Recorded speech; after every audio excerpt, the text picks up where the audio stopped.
자, 이번 이야기는 시청자 아코님께서 찾아오셨습니다. 아코님은 항상 소름 끼치는 많은 이야기들을 들려주시고 계신데 오늘 이야기는 어떤 이야기일지 확인을 해보도록 할게요. 안녕하십니까. 아이고, 아코님, 왜 그러세요? 배가 너무 불러가지고. 뭐 드셨어요? 찜닭이요.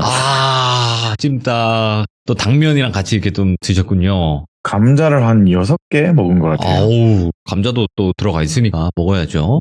저는 오늘 한 끼 먹은 것 같아요, 오늘도. 아빠 화이팅! 감사합니다. 자, 그러면 오늘 아코님께서 해주실 이야기, 어떤 이야기일지는 들어보는 걸로 바로 시작을 해보는 게 어떨까 생각합니다. 네, 오늘은 좀 그래야 될 것 같아요. 알겠습니다. 자, 그러면 바로 출발을 해보도록 할게요. 렛츠가. 기리십니다. 아코죠!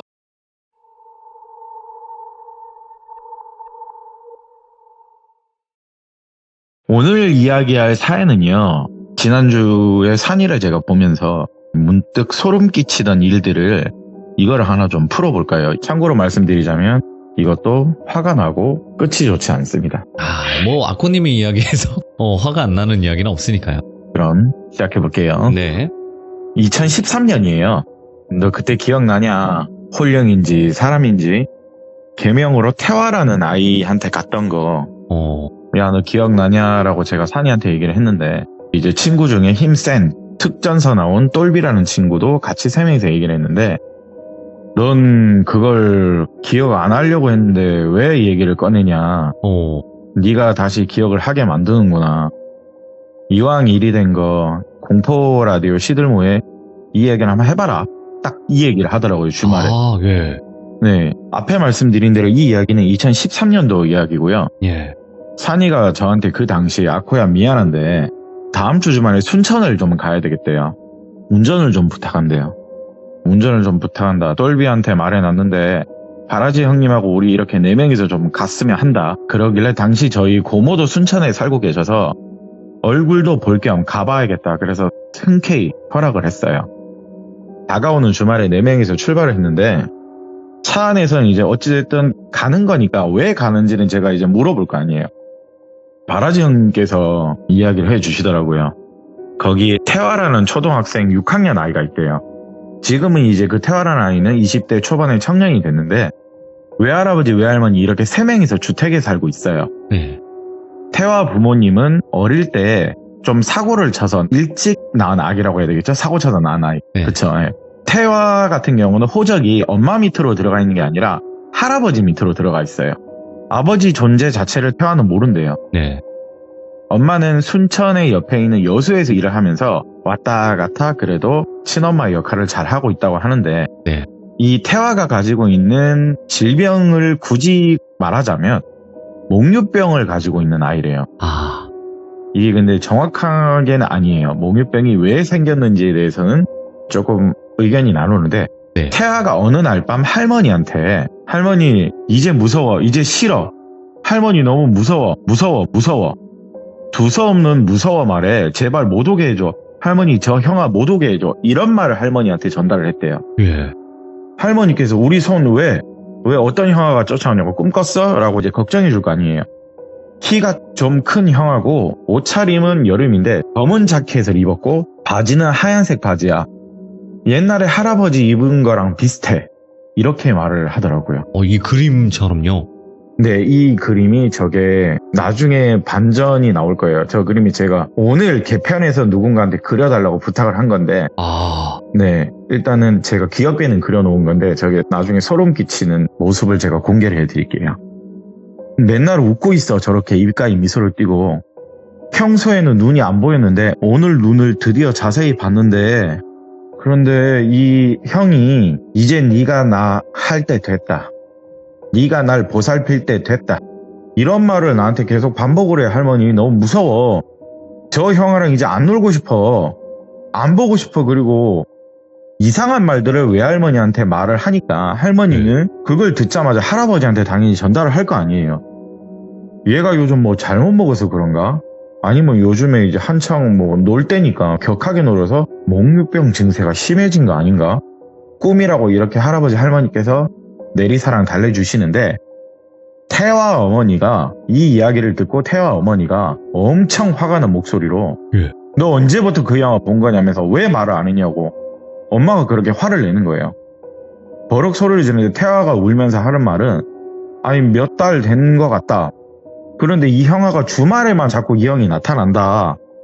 처음엔 자기도 꿈속에서 이걸 보는 줄 알았대요. 그냥 꿈인 줄 알았대요. 근데 어느 순간 자기 발에 시커먼 때가 묻어있고 흙이나 자갈도 묻어있대요. 아, 내가 또 잠결에 마당에 나갔구나. 목류병 장인 거 알거든요. 그런 생각을 할 찰나 할아버지가 마당에 심은 고추와 상추 텃밭도 있어요. 좀 잘 사는 집이더라고요. 제가 갔을 때도요. 마당 딸린 집이더라고요, 주택에. 그런데 거기 텃밭에 뭔가를 묻은 기억이 나서 거길 가서 자기가 파봤대요. 태아가 평소 습관처럼 손톱을 물어뜯는 버릇이 있거든요. 근데 그 자기가 묻은 장소를 손으로 파니까 거기에 휴지에 감싸져 있는 자기 손톱이 묻어져 있는 거예요. 그럼 이거 꿈이 아니잖아요. 태아 입장에서도. 아, 어제 어쩐지 형이랑 모래쌓기 노래를 재밌게 했는데 내가 져서 저거 묻은 거 맞구나. 아, 꿈 아니었구나. 그렇게 어리니까 단순하게 태아도 이걸 넘어가는 거예요. 그리고 항상 이게 좀 희한한 게 왜 금요일 아니면 토요일 밤에 이 꿈인지 현실인지 모를 이 초록 모자 쓴 형아가 왜 자꾸 나랑 놀아주지? 항상 그게 금요일 토요일이래요. 요 근래 초록 모자 형아가 계속 또 이제 자기랑 놀자 그러는데 그때 엄마가 왔을 때거든? 엄마, 초록색 모자 쓴 형아가 나 폰게임하고 있는데 방에서 왜 안 자냐고 말을 하는 거야. 창문에서 우두커니 서 있으면서. 근데 그때 엄마도 나 보러 왔고 거실에서 할머니 할아버지랑 이야기하고 있어서 엄마가 또 나보고 늦게 자도 된다고 했잖아. 계속 게임하고 싶어서 싫다고 했더니 갑자기 이 형아가 치면서 당장 안 자냐고 뭐 하냐고 화를 내길래 너무 이렇게 겁이 나서 거실로 나갔다. 그리고 TV를 보고 있는 엄마가 있어서 나는 거기서 잠들었었거든 그때. 근데 새벽쯤에 쉬가 마려워서 일어났는데 마당 딸린 집이다 보니까 거실의 베란다 쪽에 어떤 아저씨가 담벼락을 향해서 절을 하고 있는 걸 봤대요. 그 초록 모자 쓴 사람이 아니라 이제. 근데 분명 자기가 봤을 때도 사람이었대요. 그런데 그걸 나도 홀린 듯 마당을 보고 나갔대요. 그 아저씨가 나를 보더니 눈물을 흘리면서 네가 가져가게 해서 미안하다 그러곤 담벼락을 넘어서 집을 도망가더래요. 나가서. 그리고 나서부터 이게 뭐지? 이 어린 나이에는 좀 이게 말이 안 되잖아요, 사실. 이게 누구지? 도둑인가? 뭐 그렇게 좀 시끄럽게 굴고 싶지 않아서 그대로 그냥 잤대요. 그걸 또 부모님께 또 말을 하지도 않아요. 할머니, 할아버지한테 말 안 했대요. 약간 성격이 좀 그런 아이들 있잖아요. 두리뭉실한 아이. 그런데 그때 이후부터요. 태화가 하루에 20시간 이상을 잠을 잔대요. 너무 피곤하고 잠을 잘 때면 이제는 주말 가리지 않고 모자 쓴 형아가 나와서 여기 치워, 여기 쓸어 그러면서 나를 하인 부르듯이 청소를 시키는 거예요. 너무 무섭게 자기를 부려먹는데 평소에 꿈속이든 현실이든 나한테 잘해주던 이 형아가 맞냐? 네. 그런데 심지어는 10원짜리 욕을 하면서 그 어린아이한테 부려먹는데요. 그러다가 더 이상 못 견디겠는지 이걸 할머니한테 그때 말을 했던 거였고, 그런데 그 이야기를 들은 엄마는 아까 화를 냈잖아요. 마치 무언가를 아시는 듯. 누군가한테 전화를 했는데 없는 번호래요. 그러다 보니까 할아버지 할머니께서는 방법이 병원을 가도 안 되고 뭐도 안 되잖아요, 이게. 어쩔 수 없이 용환무당을 불렀거든요. 근데 그 무당분이 자기 선에서는 해결이 힘들 것 같대요. 그걸 도움을 요청한 게 바로 산이에요. 그래서 저희가 출발을 했었고요. 앞에 주소는 이렇습니다. 저희는 그 이야기를 차 안에서 들으면서 재밌겠다. 저는 항상 그러거든요. 순천에 도착을 했고 바라지 형님께서는 도착하자마자 이리저리 무엇인가를 막 준비를 하는데 저랑 그때 똘비는 배가 고파서 인근 편의점을 갔어요. 이리저리 먹을 거를 사서 좀 편의점 쇼핑을 하고 있는데 그때 저랑 똘비 눈에 하나 뜨인 게 있어요. 편의점 가면 그 식탁이 있잖아요. 라면 같은 거 먹으라고. 근데 거기에 초록색 모자가 있더라고요. 근데 그 초록색 모자는요, 가운데 월계수 그림이 있더라고요. 아직도 이런 모자를 쓰고 다니는 사람이 있나 보다. 그게 새마을 운동 모자예요, 당시. 오래된 모자죠. 와, 요즘에도 이런 모자를 쓰는 사람이 있네. 야, 이거 너 가져라. 막 이러면 장난을 치고 있는데, 편의점에서 어떤 사람이 들어오더니 그 모자의 주인인 것 같았어요. 들고 나가더라고요. 들고 나가는데 저희 또래로 보였어요. 저희보다 한 많아 보이긴 하는데 아무튼 저희 또래였거든요. 평범한 남자로 보였는데 멀쩡한 모습에 지금 이 모습에는 전혀 맞지가 않는 초록 모자잖아요. 똘비님, 쉽게 말해서 똘비님 지금 모습에 새마을 운동 모자는 안 어울리잖아요. 그런 옷차림이었어요. 뭐 스타일인가 보지 하고 대수롭지 않게 먹을 거 사서 저희가 올라갔는데 그 앞에 모자를 들고 가던 남자가 저만 제 앞에 보이긴 하더라고요. 저희가 차를 세우던 방향 쪽으로 같이 올라가는데 갑자기 그 남자가 뭔가 괴롭듯이 옆으로 가더니 전봇대에 토를 하는 거예요. 예. 제가 그걸 보고 술 좀 적당히 쳐 드시지. 어휴, 그러니까 개어 나오지. 이러면서 그냥 저는 웃으면서 똘비랑 올라갔는데 한 5분 걸어가니까 다시 그 태화라는 집을 도착을 하고 거기 문 앞에서 산이랑 무속인 분이 둘이 대화를 하고 있더라고요. 그런데 야, 여기서 뭐하고 있냐? 안녕하세요. 이제 인사를 하는데 태화가 없다는 거예요. 지금 안에. 어디 갔냐니까 안 보인대요. 그리고 엄마가 전화했는데 안 받는데요. 인근 PC방이나 어디 뭐 사 먹으러 갔는가 보지. 제가 이렇게 말하니까 산이가 저보고 찾아보래요. 그리고 제가 어떻게 생긴지 알아야 찾지 이 새끼야. 이들도 한둘이 아니고 본 적이 없는데 어떻게 찾냐고 제가 잔소리를 했거든요. 그런데 옆에 있는 무속인 분이 웃으면서 저보고 이런 말을 하더라고요. 산이 총각이 왜 친구 2명을 데리고 왔는지 뭔가 알 것 같다. 저한테 뭐라고 하냐면 예. 어이 총각은 심령 같은 거 안 믿지? 예, 사실 반신반이라서 믿지 않는 편입니다. 친구놈 덕에 조금씩 믿는 것 뿐이지. 저는 늘 똘비니까 말씀드렸잖아요. 귀신 보는 게 소원이라고요. 근데 무속인 분이 하는 말이 나도 안 믿는데요. 나는 보이니까 그냥 믿는 척 하는 거라고. 아니면 내가 혼나거든. 예. 이러면서 농인지 진심인지 말을 하시더라고요. 그리고 옆에 똘비한테는요. 똘비는 예전에도 말씀드렸듯이 키도 크고요. 특전사를 나온 친구예요. 그런데 귀신을 정말 무서워해요. 사람을 안 무서워하는데. 또 격투기까지도 했던 애라서 이 총각 보고는 비현실적인 건 총각은 좀 무서워하지 하길래 똘비는 예, 저 보면 기절합니다. 귀신 잡는 해병 그런 거 없습니다. 보면 도망가야 됩니다. 예, 이런 말을 하는 친구예요. 정말 그래요. 그런데 그 무속인 분이 나중에 태화가 집에 들어오면 이 두 친구랑 한번 재워보라고 하더라고요. 산이 보고. 산이가 만약에 태화 오면 오늘 여기서 잘 거니까 너희들이 좀 태화를 좀 돌봐야 된다. 그러길래 알겠다고 애들 놀아주면 되니까. 그리고 옆에 태화 어머니로 보이시는 분이 나오시는데 스마트폰 사진을 보여주면서 태화 모습을 보여주더라고요. 이제 찾으러 나가야 되니까. 그런데 여기서 똘비랑 제가 동시에 좀 놀랬던 게 있어요. 아까 편의점 모자 들고 간 사람하고 똑같이 생겼는데? 겁나 똑같더라고요. 똑같이 생겼어요. 방금 봤는데 똑같이 생겼네? 저희가 이 말을 하니까 그 사람 어디 있냐고. 그 사람 어디 있어? 아까 나가서 공영주차장 밑으로 내려가면 우리 편의점 쪽에서 봤다고. 올라가다가 나 토한 거 더 봤다고. 술 많이 먹은 것 같은데? 이 사람이 아버지 아니야? 당연히 저희들은 그 말밖에 없죠. 똑 닮았거든요, 정말. 안경 낀 것도 똑 닮았어요. 너는 그냥 아들이다, 이런 거예요, 얼굴이. 이미 어딜 갔는지 산이가 찾고 있는데 안 보이는데 저희도 찾고 있었는데 그런데 산이가 이리저리 차 안을 하나하나 살펴보더라고요.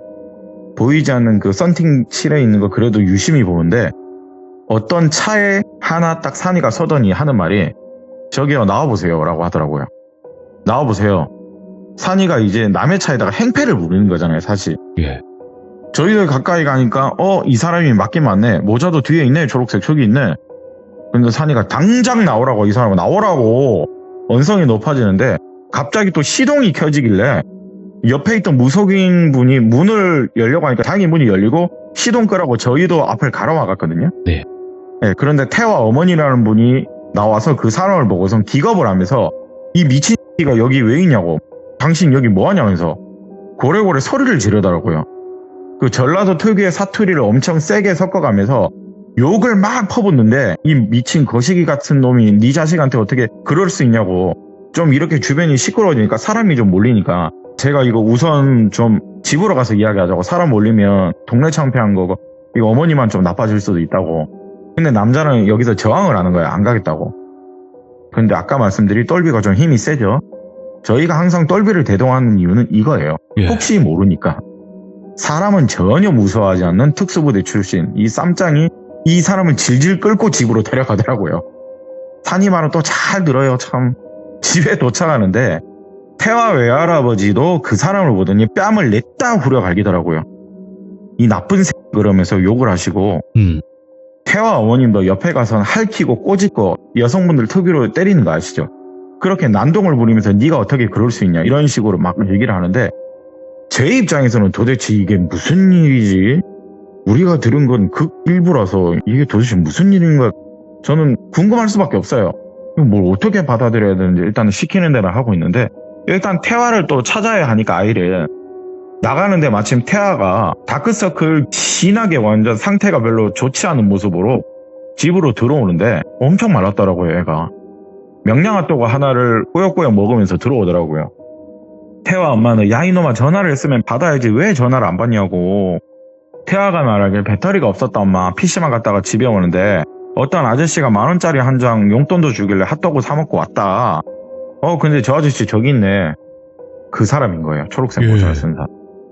그 모자를 들고 있던 사람인데 그걸 보는 무성인분은 진짜 미친 새끼네. 진짜 나쁜 놈이네. 너 나 알지?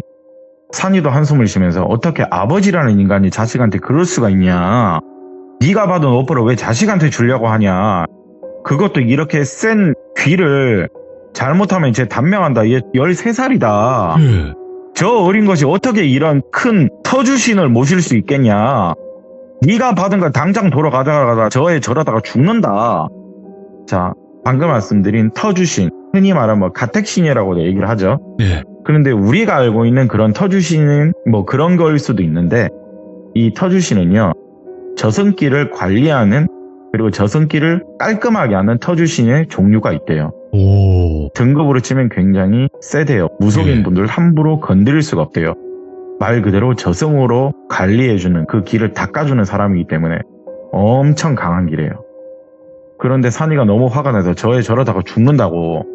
네가 왔다 간 날마다 애는 자기가 무엇을 하는지도 모르고 집안을 쓸고 닦고 마당 쓸고 정리하고 지금 여름이니까는 다행이지 추운 겨울에 아무런 생각 없이 밖에 나가서 그렇게 목유병 증상처럼 그렇게 하면 곧불이라도 걸려서 잘못되면 그러다가 또 동사하면 어쩌려고 그러냐고. 이 말에 그 남자는 나도 수년을 그렇게 모셨다. 나도 이제 편하게 살고 싶다. 너무 힘들어서 그렇다. 죄송하다. 이 말을 하길래 내가 여러 사람들한테 듣다 보니까 내 아들이 받아야 된다고 하더라. 그래야지 내가 상황이 바뀐다고. 내가 현재 딸만 둘인데 바꿀 수가 없대. 딸들은. 그래서 당신 찾아온 거다. 이 말에 산이가 엄청 화가 나서요. 주먹으로 그 사람을 산이가 처음으로 폭력을 쓴 걸 봤어요. 그때가 저는 처음이었어요. 와, 이 새끼 진짜 사람 새끼네. 고사리 같은 작은 아들도 네 새끼인데 이 새 가정 지키자고 네가 안 키우는 자식은 평생 마당이나 쓰는 귀신 모시며 살라고? 이렇게 욕을 하는 거예요. 어떻게 인간이 그럴 수 있냐. 이 사람이 말하길 우리 집안도 한대 걸러 대대손손 그렇게 살아왔다. 근데 나는 그거 견디기 힘들다. 변명답지 않은 개소리를 내뱉는데 일단 무엇인가를 산이가 바라지 형님이 두 분이 뭘 준비를 또 하더라고요. 저희는 듣다 보니까 기가 차요. 이렇게만 들어도 아무래도 네가 쓰인 귀신 자식한테 주려고 하는 것 같은데 태화 아버지라는 사람이잖아요. 결국에 갑자기 산이가 이 태화 아버지의 머리카락을 화는큰 쥐어 뜯더래요. 그리고 도화지를 들고 오더라고요. 바라지 형님이. 그리고 목물을 급하게 붓더라고요. 그리고 그 사람의 발과 손을 찢게 하더라고요. 그리고 저한테 차에 가서 모자를 가져오래요. 그래서 제가 모자 가지러 가려고 하는데 갑자기 그 사람이 발악을 하면서 저한테 달려오더라고요. 그대로 똘비가 한 대 후려갈겼어요. 신고를 하든 말든 자식한테 없을 짓 하는 인간은 인간 취급 받을 필요 없다고 한 대 후려갈겨서 제가 급하게 뛰어나가서 모자를 가져왔는데 그리고 나선 산이가 이제는 꺼지라고 태화 어머니는 마지막까지 뺨 한 대로 후려갈기고 저주 같은 말을 퍼붓고 들어오시더라고요. 그대로 일단 그 사람을 쫓아냈어요. 그리고 산이가 말하길 오늘은 다들 여기서 자야 된다. 아코랑 똘비는 태화를 좀 같이 있어주고 놀아주라고. 그렇게 알겠다고 하고 저랑 똘비는 태화를 좀 놀아주고 저녁도 같이 먹고 그렇게 소란스러운 오후는 그렇게 끝이 났어요. 그렇게 이제 밤 늦을 때 태화랑 저랑 똘비가 밤에도 게임을 하면서 놀아주고 있는데 이제 슬슬 잠이 오잖아요.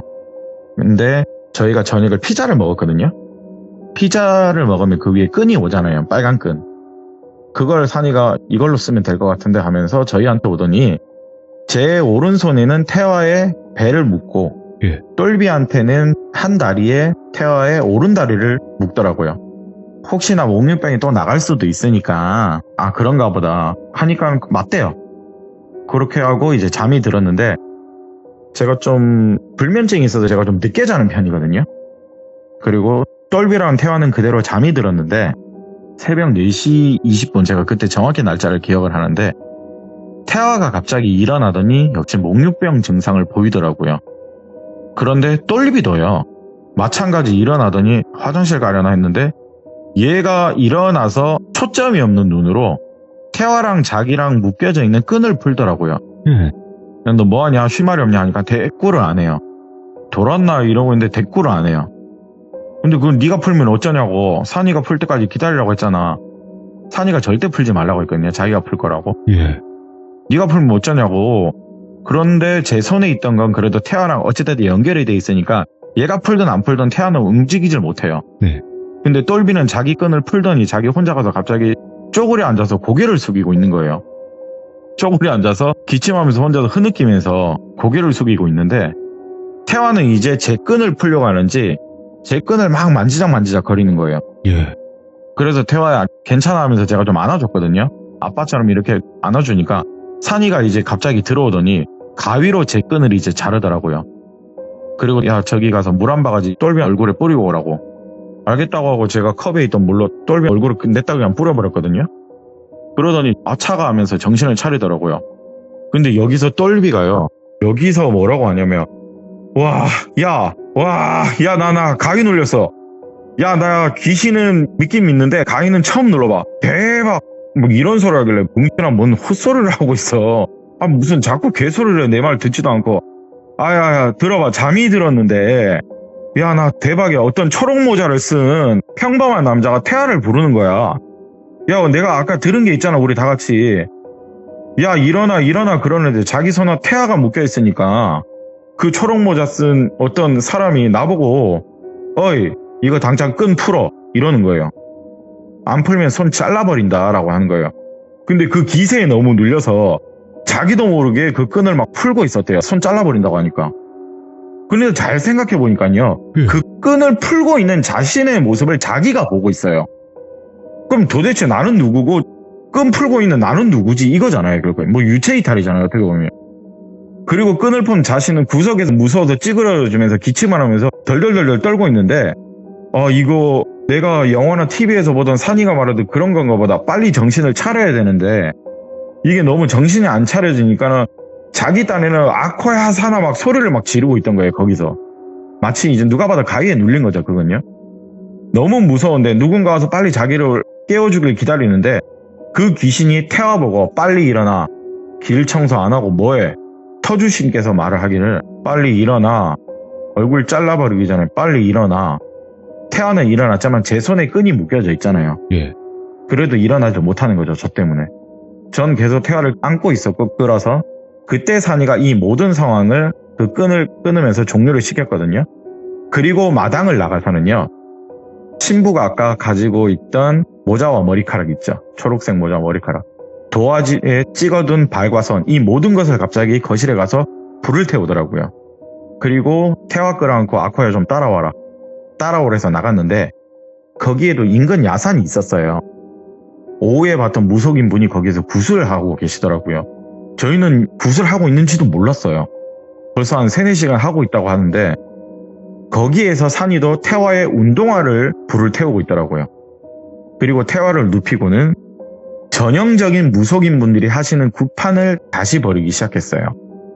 그리고 그 굿이 끝이 나고는 이제 더 이상 아무 일은 일시적으로는 없을 거라는데 만약 태화 아버지가 또 나타나면 다시 한 번 더 문제가 될 수 있으니까 먼 일가 친척이 계시다면 1년만 좀 피해 있어라. 찾지 못하는 곳으로. 이 말을 끝으로 그날의 소동의 밤은 끝이 났거든요. 네. 그리고 그 다음날 이제 궁금하잖아요. 이 앞에는 도대체 무슨 일들인가? 태화 어머니의 내용이 너무 중요하다 싶어서 한번 네. 들어보자 해서 모든 사항을 다음날 아침을 먹으면서 태화 어머니가 말을 해주시더라고요. 여기가 이제부터 본론인데 자기가 새천년 시대인 2000년도에 신입생이었대요. 대략 80년생이시겠죠? 아무래도 2000년에 신입생이었는데 당시 자기를 보고 한눈에 반했던 다가온 남자가 있었대요. 그게 바로 태화 아버지예요. 자기보다 한 살이 많았는데 키가 크고 잘생겼더라고요. 그 당시도 저희가 봤을 때도 잘생겼는데 20살 때 21살 때 태화 아버지는 더 잘생겼대요. 얼짱 중에 얼짱.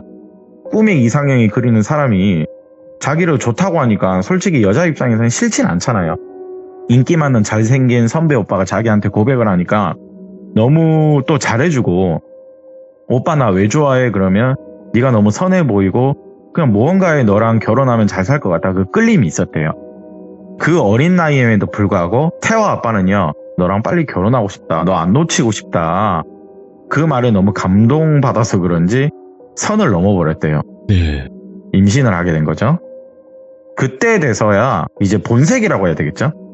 태화 아버지가 고백을 하나 하는데 나는 네가 너무 사랑스럽고 좋고 소중한 아이도 지금 이제 가졌으니까 낳고 싶다. 이름을 가명으로 그냥 미니 씨라고 할게요. 미니야, 사실 우리 집안이 무속 집안이야. 말을 이제 해서 미안하다. 너를 너무 좋아해서 네가 나 떠날까봐 말 못했다면서.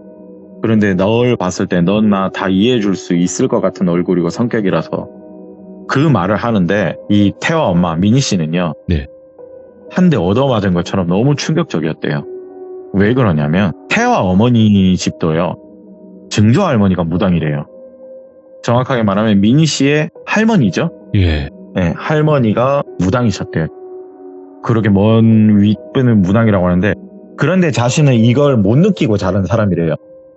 그리고 아버지는 그런 할머니 밑에서 못 산다고 해서 13남매였다는데 그런 할머니 밑에서 못 산다고 가족하고 그냥 연을 끊고 전라도로 도망 오듯 나온 게 자기 아버지래요. 여기서 그래서 생판 연고 없는 전라도에서 가족을 이루고 사셨던 거거든요. 우리 아버지 굉장히 그거 싫어하신다. 그리고 한간에 오빠 이런 말도 나는 들은 적 있다. 서로 다른 신을 모셨던 무당들끼리의 가족은 혼사는 절대 맺는 거 아니라고 하던데 그거 금기시한다는 설도 있는데 예. 다른 신이잖아. 무속 집안끼리는 그거 서로 모른 척하며 사는 게 최고라고 하는데 저도 이 부분을 산이한테 물어보니까 정말 그럴 수도 있대요. 그러면 안 되는 금기가 있대요. 그런데 이 이야기를 듣던 태화 어머니는요. 그래도 임신을 했잖아요. 그래도 낳고 싶고 이 오빠랑 결혼하고 싶다. 부모님께 말씀을 드렸는데 당연히 태화 할아버지는 반대를 하시죠. 수술해서 애기 집어라. 인생이 어찌 바뀔 줄 알고 너 20살이다. 지금은 아니다. 어쩔 수 없이 어머니는 태화 아버지의 부모님 댁을 갔어요. 왜냐? 친정이 받아주지 않으면 저기 시댁을 가야 되잖아요. 근데 거기에서도 문전박대를 당했대요. 어디서 여자 몸을 함부로 다하냐면서. 나이가 어린 남녀가 만나면 조심스럽지도 못하고 둘이 호통을 듣는데 그리고 내가 들었는데 우리도 절대적으로 그런 집하고는 사돈을 맺을 수가 없다라고 못을 박았더래요. 그러면서 시간이 조금 지나서는 태화 어머니를 부르더니 2억이라는 큰 돈을 주셨대요. 양육비 이런 거 받을 생각 하지 말고 너희들 결혼도 안 했고 그러니까 이거 아이 만약에 낳을 거면 이 돈으로 키우라고. 지우든 말든 이것도 그냥 가지든 알아서 하라고. 대신에 절대 우리 아들하고 연락하지 말고 각자 인생 살라고. 그리고 태화 아버지 할아버지죠. 정확하게는 그 무당이라고 했잖아요. 그분이 나오시면서 말씀하시기를 만약에 우리 증손주가 태어나면 우리 손자는 그 손자는 이제 태화 아버지를 말하는 거예요. 예. 우리 중손주가 태어나면 우리 손자는 이 기구한 인생을 벗어날 수 있을 건데 대신에 아들내미가 씨가 마를 수도 있겠구나. 이런 말을 갑자기 호련히 하면서 나가시더래요. 혹시 모르니까 아들로 오면 잘 키워라. 의미심장한 말도 하고 또 떠나더래요. 양쪽 집안의 환경 그리고 어린 나이 이 모든 사항이 맞닥뜨려지니까 결국에 둘이 헤어질 수밖에 없죠. 그래도 태화 어머니는 대단하세요. 생명은 소중하대요. 끝내 학교를 자퇴하고 태화 외할아버지 외할머니를 설득을 했어요. 네. 나 혼자라도 낳고 예쁘게 키울 거라고. 그래도 자식 이기는 부모 없다고 태화 외할아버지 외할머니들 받아주셨더라고요. 그렇게 받아주고 호적은 당연히 할아버지 밑으로 들어갔는데 이렇게 시간이 6년 정도 흘렀대요. 유치원이 들어가고. 어느 날 태화 아버지가 어머니를 찾아온 적이 있대요. 미니 씨를 찾아와서 하는 말이 오랜만에 봤잖아요. 돈만 덜렁 던져주고 간 그 떠나간 남자의 얼굴이 좋지는 않죠. 그쵸? 결국에 책임감 없는 놈이잖아요. 어떻게 보면요. 그런데 대뜸 인사를 하고 자기를 보고 하는 말이 혹시 우리 아들 이름 태아라고 했나? 요즘 악몽 같은 거 혹시 꾸냐고. 그리고 혹시 아빠 찾은 적 없냐고. 이러길래 당연히 6살 나이니까 아빠 찾는 거 당연한 거 아니냐. 그건 당연한 소리를 하고 있어. 당신은 대뜸 나타나서. 그리고 악몽 같은 거는 꾸겠지. 어른 아이니까. 왜 그런 말을 하냐. 너 집안이나 우리 집안이나 사실 정상적인 집이 아니라서 이렇게 헤어지지 않았냐. 윗대가 조상이 정상이 아니니까는 좀 그러니까 혹시나 해서 물어본 거다. 내가 좀 이런 말을 하긴 뭐하지만 나한테 붙은 것 같다. 네. 우리 할아버지 돌아가셨거든. 근데 네가 벗어날 길은 아들을 낳아야 한다. 근데 나 결혼했지 않았냐. 나 얼마 전에 결혼했는데 첫째고 딸이고 둘째도 딸이란다. 이 말을 하는 거예요. 아니 할아버지가 돌아가시면서 왜 그런 말하고 당신 딸 놓는 거하고 나하고 무슨 상관이냐고. 한숨을 푹 쉬면서 얘기를 하는 게 태엄아 내가 사는 곳이 지금 아파트인데 내가 간혹 내가 눈을 뜨면 우리 할아버지가 살고 있는 집에 와 있다? 그렇게 멀지는 않아. 근데 가끔씩 내가 잘못 눈 뜨면 내가 우리 할머니 할아버지 집에 와 있어. 왜 그러지? 그래서 좀 이상해서 와이프한테 만약에 또 이런 일이 벌어지면 내가 여기를 어떻게 왔는지 한번 좀 뒤를 밟아봐라. 지금 현 부인한테 그 얘기를 했거든요. 그러니 어느 날 와이프가 그걸 보더니 이 사람이 꾸역꾸역 일어나서 아무런 대꾸도 없이 목류병 걸린 사람처럼 시할아버지 댁으로 가는 걸 봤대요. 와이프가. 근데 도착하니까 할머니는 놀라시죠. 또 왔다고. 그런데 갈 때마다 꼭 할아버지가 자주 쓰시던 새마을 운동하던 그 초록색 모자를 입죠. 그거를 쓰고는 마당을 그렇게 쓸더래요. 자기 할아버지 집 마당을 그렇게 쓰는데 그리고 마당을 다 쓸고 와선 이래저래 쌀을 막 뿌리는 거래요. 근데 태화 엄마는 그걸 듣고 지금 나한테 이걸 이야기하는 이유는 뭐고 이게 지금 무슨 소리냐고. 우리 할아버지가 모셨던 신이 터주신이야. 그리고 그 터주신 중에서도 저승으로 가는 길들을 관리하는 터주신이다. 그게 나한테 온 것 같아. 이 터주신은 잡신이나 여러 귀신들을 쫓아내는 심지어 그런 신이야. 근데 우리 할아버지는 그런 터주신을 모시고 있었고 그 터주신이 항시 할아버지한테도 그러셨대. 이 길은 청소하고 관리를 해야 된다. 그렇지 않으면 네가 이때까지 요를 누린 걸 모두 박살내버리겠다. 그래서 우리 집안이 이렇게 잘 먹고 잘 사는가 봐. 살아생전 할아버지도 많이 고단해하셨다. 특정한 날에 이곳을 청소를 하지 않았다가는 왠지 모르게 할아버지가 엄청 편찮으셨었고 어디 놀러를 가면 갑자기 할아버지가 집을 빨리 가야 한다면서 노발대발 하신대요. 노발대발 그냥 두서가 없어요. 그냥. 어떤 날에는 장기적으로 문제가 없더라도 어떤 날은 몇 날 며칠 하루 종일 마당에서 청소를 하는 할아버지를 할머니가 보고는 치매인가 중풍인가 이제 죽을 때가 됐나 보다 걱정을 더 많이 하셨대요. 근데 그 터주신을 모시는 할아버지께서 돌아가셨으니까 이제 자기가 받은 것 같대요. 근데 이걸 벗어나려면 딸들은 안 된대요. 아들들이 있어야 이 고통을 벗어난대요. 그 한 대 걸렸잖아요. 할아버지 한 대 아버지 거르고 자기한테 온 거거든요. 근데 나는 아들이 하나 있지 않냐. 그게 우리 태아지 않냐. 그래서 너한테 혹시나 걱정돼서 물어본 거다. 그런 증상이 있는지. 이 말에 태아 어머니는 너무 놀랐대요. 그 당시. 무슨 그런 일로 찾아오냐면서 몇 년 만에 와서는 우리 애는 그런 꿈적도 없을 거고 있다면 우리 태아가 나한테 얘기를 했겠지. 근데 아들이 있어야 당신은 그 길을 벗어난다면 당신이 아들 낳으면 되잖아. 맞잖아요. 그럼 네가 아들 낳아서 내린 곳으로 그 아들한테 주든지. 너 지금 설마 네 사랑 못 받은 이 아들한테 지금 이거 내린 곳으로 지금 고통 나눠주려고 하는 거냐면 엄청 화를 내는 거예요. 아니 그 뜻 아니라고. 혹시나 해서 물어본 거라고. 내가 본 터주씨는 하얀색 한복 같은 바지에 검은 구두를 신었고 위에는 검은 자켓, 하얀 피부에 잘생긴 얼굴, 초록색 모자를 썼다. 아까 말한 거랑 동일한 얼굴이에요. 태화가 말한. 그 말에 그 당시 들었던 태화 엄마는 기겁을 한 거예요. 한없이 웃는 미소지만은 화를 낼 때는 그 무엇보다도 무섭게 이를 드러내는 게 그런 터주신이래요. 내가 너무 무서워서 다른 무당을 찾아갔는데 그 무당들이 그러더라. 터주신이 사람 모습을 한다면 함부로 건드려서 안 된다고. 네. 거스리지 말래요.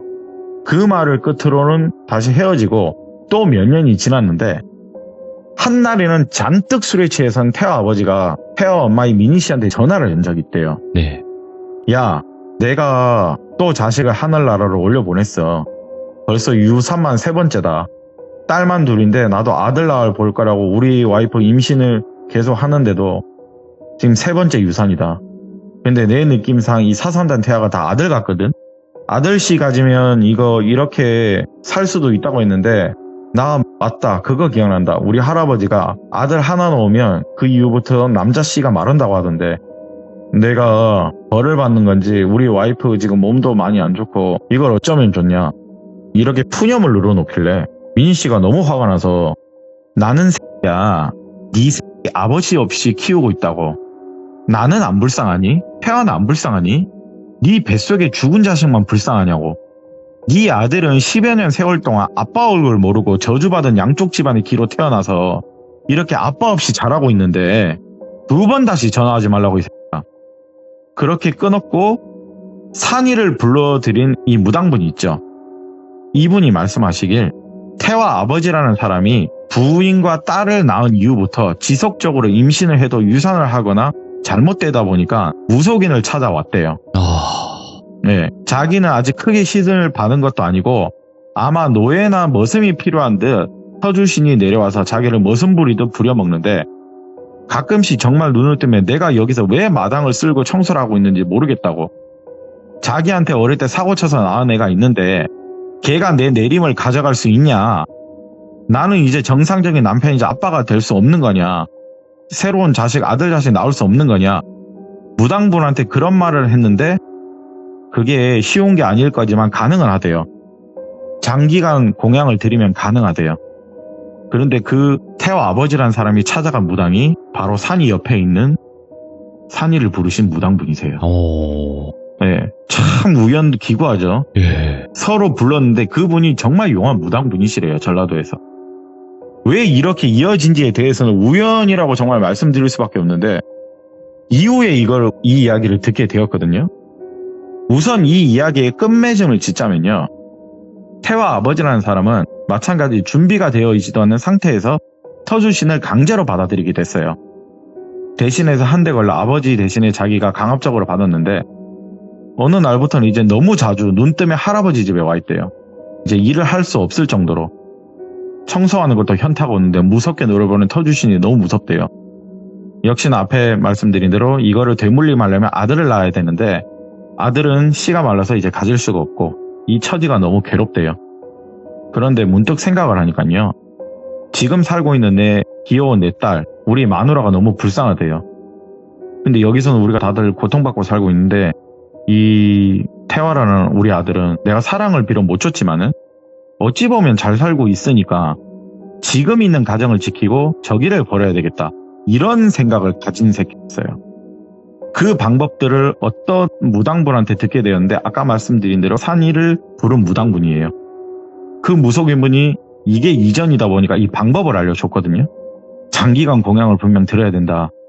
네 아들 집에 찾아가서 늦은 새벽 시간 혼자서 죄를 지내야 되고 터주신을 불러내서 그 터주신을 일단 여기를 옮겨야 된다. 터주신이 터를 옮기는 순간 정말로 많은 공이 필요하다. 왜냐? 터주신도 어찌됐든 누군가가 이거를 도와줄 바라지가 필요하다. 네 아들한테 떠넘기려면 누군가한테 떠넘기려면 정말 장기간 공양 들여야 된다. 그런데 이제 이 사람도 일을 해야 되니까 주말밖에 시간이 없는 거잖아요. 그게 금요일 토요일이에요. 금요일 밤에 가고 토요일 밤. 그렇게 장기간 아들한테 아들이 살고 있는 그 집터에 떠넘기고 있던 거였고요. 죄를 드리면서. 그러면서 아들한테 가끔 나타나면서 또 용돈도 주고 그랬대요. 놀아도 줬대요. 친해지고 했다는데 그러다가 빛을 발했는지 네. 어느 순간 터주신께서 이 장소에 나타났어요. 왜 태화 꿈이든 현실에 나왔잖아요. 드디어 벗어나기 시작을 했다고 느꼈대요. 그리고 마지막은 이 집터를 기준으로 저승길도 바꿔야 된대요. 기존에 할아버지 집이 저승길이었잖아요. 이쪽으로 이동을 시켜야 한대요. 네. 태아 외할아버지 외할머니가 역시나 태아가 지금 악몽을 꾸며 문제가 되니 찾아간 게 아까 무당분이라고 하셨잖아요. 이 모든 거를 이 무당분이 당시 도와주셨대요. 네. 그러더니 이 모든 걸 다 이동을 했대요. 신도 여기로 모시고 길터도 여기로 바뀌니까. 근데 어느 순간 무당분이요. 태화 집의 터를 보곤요. 이런 생각을 했대요. 아, 이 좋은 길이 인간 야산길과 함께 저승길의 도로가 되었는지 너무 의아했대요. 일전에 태화 아버지가 다녀간 것과 뭔가 동일성을 보고는 그리고 외할아버지 외할머니가 자기 손자가 악몽을 꾼다 이게 얘기를 들었을 때 뭔가 비슷한 거예요. 너무 충격이었대요. 이걸 내가 버린 게 자신이었다고. 이건 자신이 되돌릴 수가 없대요. 신이 노한대요. 그래서 산이를 부른 거예요. 그리고 이 일을 할 수 있는 게요. 신기를 거부하는 무속인들이 있대요. 네. 무속 힘을 가진 그게 또 역시나 산이잖아요. 산이는 신기를 거부하지만 무속의 힘을 가지고 있기 때문에 그래서 산이를 부른 이유 중에 또 하나예요. 그리고 이후에 시간이 지나서 이 이야기의 끝은 좀 허망하게 좀 막을 내렸는데 네. 무속인분이 야산에서 구팡을 벌였던 거는요. 멀쩡한 길터에서 저승길을 터주는 그런 길을 만들다 보니까 자신의 죄를 반성한다고 하면서 그 당시 굿을 벌인 거예요. 연가를 달리고 있었던 거고. 태화한테 붙어있던 터주씨는요. 다시 태화 아버지한테는 보내버렸대요. 그때 다 했으니까. 그런데 이게 너무 안타까운 게 뭐냐면 네. 신을 기만한 자의 최후는요. 처참하더라고요. 무속인 분도 태화 아버지도 지금 현재는 이 세상 사람이 아니에요. 오. 네, 아니에요 지금. 산이는 당시 이게 정상적으로 돌아온다면 몇몇 죽어나갈 거라고 예상을 하긴 했는데 예. 그 무당도 실수를 크게 한 거고요. 태화 아버지도 신을 거스르는 행위를 했기 때문에 현재는 이 세상 사람이 아닌데 절대로 우리가 믿는 종교의 신이든 무속적인 신이든 그걸 크게 기만하는 행위가 하늘까지 닿으면 분노가 받는 거는 정말 올 수도 있대요. 네. 그래서 오늘 약간 묵직한 믿거나 말거나 이 이야기를 들고 왔는데 네. 아까 말씀드린 우리가 똘비가 본 그리고 태아가 본 이 무당들이 본 이 터주신의 모습이 있죠. 네.